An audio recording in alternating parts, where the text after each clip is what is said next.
argagixisada waxaa halka looga dilay 127 al-shabaab oo cadawgii ah yaa waxaa looga dilay dagaaladii kala duwanaa. bismillaahi raxmaani raxiim, alxamdulilah wasalaamu lilah wasalaatu wasalaamu calaa ashraf almursaliin. waxaan rabaa warbixin kooban inaan ka bixiyo howlgalkii la magac baxay waa beri 2. howlgalkan waxaa keenay kadib markii arxanlaawayaashu ay gumaadeen dad shacab ah, ay gubeen gaadiidkii, caruur saqiir ah oo aan waxba galabsan ay laayeen. dowladda waxay go'aansatay in si degdeg looga jawaabo. wasaaradda gaashaandhigga iyo xoogga dalka Soomaaliyeed ayaguna waxay la yimaadeen qorshihii. runtii qorshahaas wuxuu ahaa qorshe aad u naqshadaysan.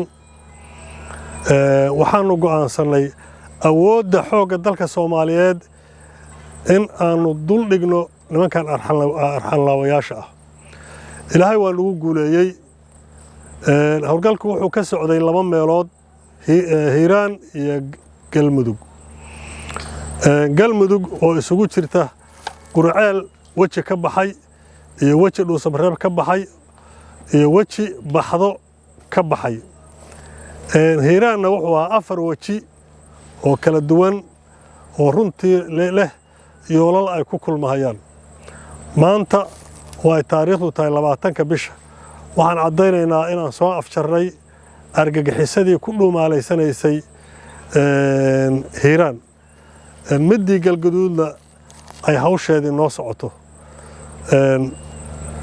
argagixisada waxaa halka looga dilay 127 al-shabaab oo cadawgii ah yaa waxaa looga dilay dagaaladii kala duwanaa iyo goobihii kala duwanaa ee ka dhacay Hiiraan. ayagana firxadkoodii waxaana loo sheegay inay sii yaacayaan ayagoo ku yaacaya si aan tala ku jirin oo tala la'aan ah, qof walba meeshii ka horreysay uu orday. waxaan rabaa halkaan aan ka caddayno waddada laamiga ah ee Beledweyne ilaa Buulobarda inay furan tahay oo maanta cadow ku dhex jira uusan jirin. waxaan kaliya xaqiijinaynaa inaan ka saarno miinooyinkii ay dhagarqabayaasha ku aaseen. waxaan rabnaa halkaan shacabka Soomaaliyeed uga sheegno argagixisadu waqtigeedii waa soo dhammaaday. kama harayno, waa daba soconaynaa, meeshay galeen baan uga dabagelaynaa, dalka waa laga xoreynayaa. mar haddii dowladdii iyo xooggii dalka Soomaaliya, wasaaraddii gaashaandhigga iyo dadkii shacabka ahaa iyo weliba guddoomiyihii gobolka Hiiraan intaasoo isgarabsaday aan isku duubannahay, xaggee bay nooga baxsanayaan? waa ka awood badannahay. mar labaad iyo mar saddexaad waxaan rabaa inaan halkaan uga mahadceliyo ciidamada xoogga dalka Soomaaliyeed ee howlgalkan ka qayb galay, kuwii ta'kulaynaya intaba waa mahadsantihiin. intii naga shahiidayna Allah u naxariisto. waxaan rabaa halkaan inaan uga mahadceliyo shacabka reer Hiiraan meel uu joogo dibadda iyo gudaba, dhiirigelinta ay nala daba taagan yihiin, xogta ay mar walbana siinayaan, sida ay garabkayaga uga garab dagaalamayaan ama ay nooga horeeyaan. aad baan idinkaga mahadcelinayaa. yaan la fariisan, yaanan istaagin, yaan cadowgu aan ka adkaanay yuusan nagu soo kicin, yuusan jaanis damba noo helin inuu nagu soo rogaal celiyo, yaan laga harin. gobollada kaleeto oo dalka Soomaaliyeed oo sida gobolka Shabeellada Dhexe iyo Baay iyo Bakool iyo gobolka Gedo iyo inta gobollada nawaaxiga la leh ee gobolka Hiiraanna waxaan leenahay ka kaca, diyaar baan idin nahay inaan idin garab istaagno. waa tijaabinay tabarta iyo awoodda al-shabaab. wallaahi haddaad ogaan lahaydeen oo dagaal la gashaan inaynaadan u fadhin gumaysi, inaynaadan ogolaateen. ha ogolaanina gumaysiga shabaab.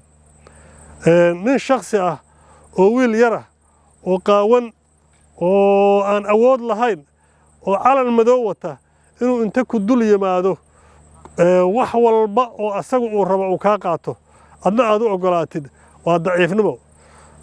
waxaan halkaan uga mahadcelinayaa ciidamada saaxiibadayada ah ee ayaguna na garab siiyey oo na gacan siiyey oo dagaalkan ugula jiray.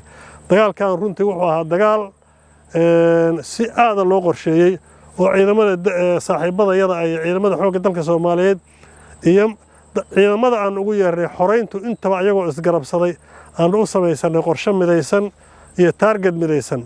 ilaahayna waa nuu guuleeyey. ilaahay baan mar labaad iyo mar saddexaad u xamdinaynaa. waxaan rajaynaynaa guushayada inaan sii wadanno. ciidanka xoogga dalka Soomaaliyeed ee shacabka Soomaaliyeed hawsha ku jira waxaan leenahay Soomaaliya ha noolaato Soomaaliya ha noolaato Soomaaliya ha noolaato adinkuna noolaada